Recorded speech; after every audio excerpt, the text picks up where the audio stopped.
Hello, Damian. It's very nice to meet you. And congratulations on your debut feature, Strictly Confidential. So let's talk Thank you about. so much.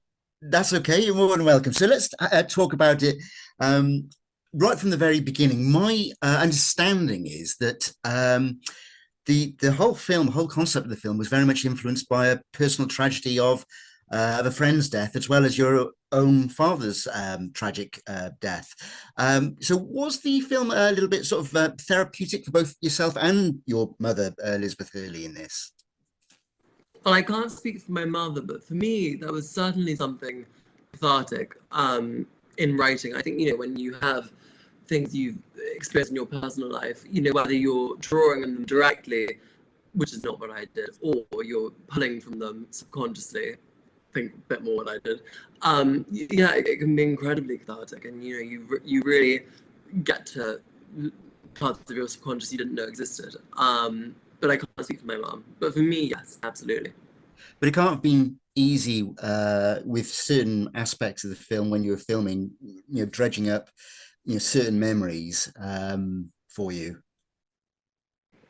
Yeah, and it's interesting. I've spoken a lot about subconscious over the past few days doing press, and I'm starting to believe it more and more. Funnily enough, I didn't really realize some of the similarities to my personal life that are in this film until I started doing press and people started pointing them out. I don't know what that says. So this is your debut feature film as a director. So in terms of the film, what scenes and elements did you find sort of most intimidating or difficult to shoot? God, I think when you're shooting an independent film, every moment counts, every second matters. You're racing around, you're losing the light, you're being dived on by mosquitoes, you're being deafened by cicadas. There's no time to sit around and be daunted. You've got to get the shot, make the day, and hopefully make it as beautiful as possible. And I think I'm really proud of this. We made it in not a lot of time, not a lot of money. Um, but we love it, and we really hope other people do too. Now, you say there wasn't a lot of money on this, budget-wise. You're shooting in this beautiful Caribbean island. Can I make a Yeah. suggestion? Why didn't you shoot it on the Isle of Man or somewhere like that? I know. Well, the wonderful production company that I made this with, who, funnily enough, I made my first short film with, and it was from that short film, the executive at Lionsgate saw the short film, and I got a call out of the blue saying, "We really love your short. Do you have any more script? We would be interested in working with you on a feature."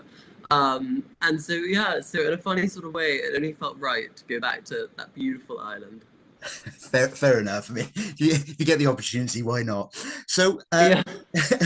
in the script itself, now, I'm sure that you've been asked about this no end of times. There is obviously that intimate love scene with your mum, and I'm just wondering when you'd written the script and you gave it to your mother to read, bearing in mind the role that she would be playing and that particular scene, what was her reaction?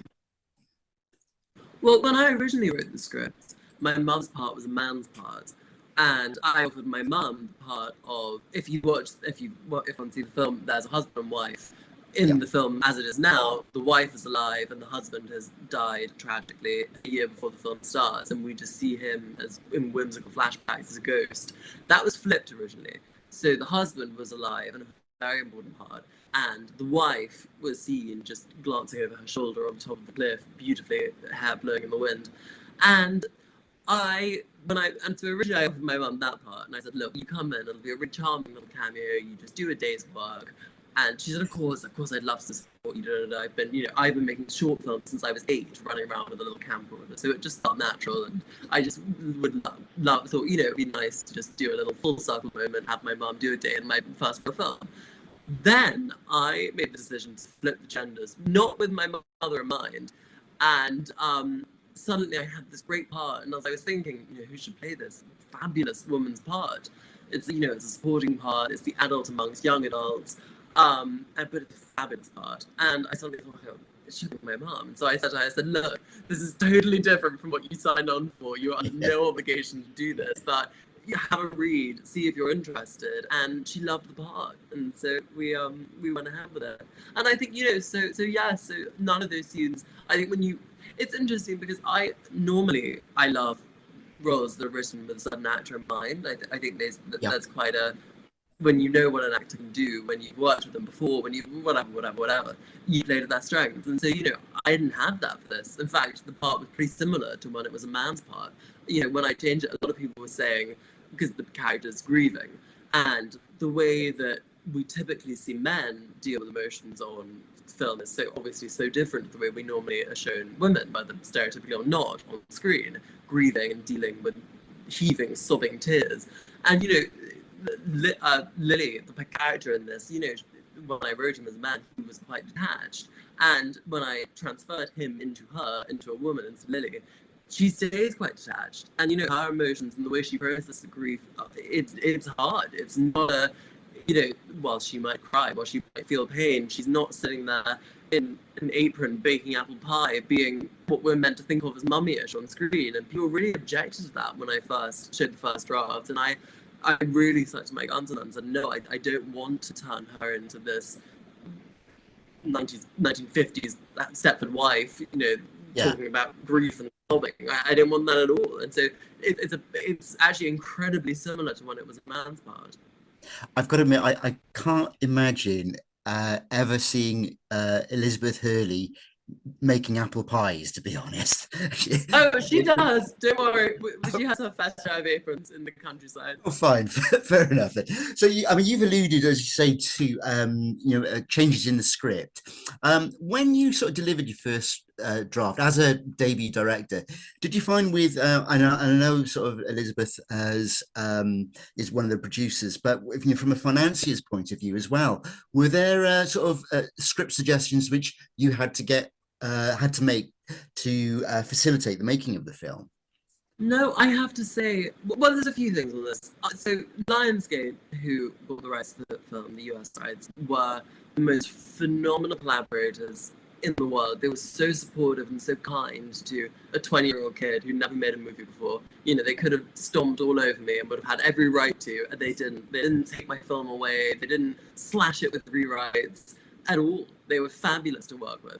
But that being said, you know, I wrote something that I thought was very likely to be greenlit. It's not, I mean, as I'm saying that, of course, it does have my mother and a lesbian sex scene, so it's not totally uncontroversial, but it's not a controversial, arty, wild, out of control, edgy art film that people would have to grit their teeth to make. You know, I wanted to make something that it is what it is. You know, it's not my submission to be the next Godfather. But I love it, and I really hope other people do too. So then, finally, then we like to ask all sort of actors and directors this, and I know that, you know, as you said, you're a young director, Yeah. going right back, you know, for yourself, probably 20 odd years or so. Can you remember the very first film that you saw on the big screen? Oh God, well, I'm only 22. I don't know if I have memories from 20 years ago, but you know, it might have been Austin Powers. It really might have been.